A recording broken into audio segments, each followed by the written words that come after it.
Look at it go. I got the OCROUKI heat-powered stove fan. This was sent to me for evaluation purposes so that I could show it to you, but all opinions are going to be my own. Now, I don't actually have a wood stove or a pellet stove, which is what this is designed for, but I'm going to attempt to get this thing to work with a heat gun outside here in a minute. But I wanted to show you what you get with this when you purchase this. It comes really nicely packaged in this box, and it's got a set of instructions that it comes with, but the concept behind this is really pretty simple. It's a fan that sits on top of a pellet stove or wood stove, you know, and when the heat reaches a certain temperature, like 140 degrees Fahrenheit, the fan blades will start rotating and it'll start dispersing the heat that's coming from your stove out into the room. And it'll work from between, I think it said 140 degrees Fahrenheit up to 360 degrees or so.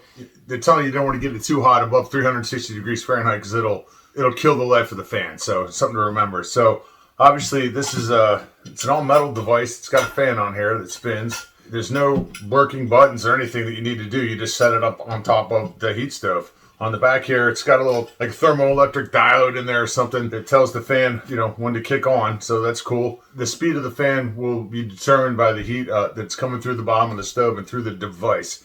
And when it's hot and you need to carry it, it has a retractable handle right here you can carry this thing with, because that was one of my questions. How do I move this thing? So here it is, and it has a little smiley face guy in the back. I don't know if that's on purpose or not, but it looks like a smiley face to me. That's kind of cool. You can't hear it. It's completely silent, so that's a cool feature too. Let's take this thing out back and see if I can get it working with a heat gun.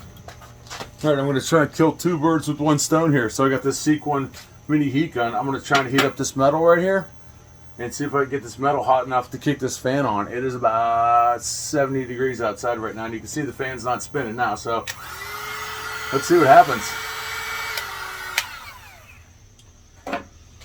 So there you go. In about 1 minute, I was able to heat up the metal on this base right here, which triggered that thermocoupler or whatever's in here, and heated up this base that caused this fan to start kicking. I can feel it. It's not great. It's not blowing out like a box fan or anything. But it heated this up enough to get this thing kicked on and working. And you can see it requires nothing but the heat from the metal to work. And let me see what happens here. When you want to move it, you just pull this little fan up, pull it off. You see how hot the bottom is. Yeah, it's pretty hot underneath of there, so it's probably going to take a few minutes for it to cool off. Let's see what happens when I put it on. Cooler metal. Pretty awesome device. If you're looking for a fan to put on top of your pellet stove or your wood stove, requires no electricity, no plug, no on-off switch, no nothing. All it requires is the heat of the stove to come on. Check out this heat-powered stove fan. Check it out. Look at it go.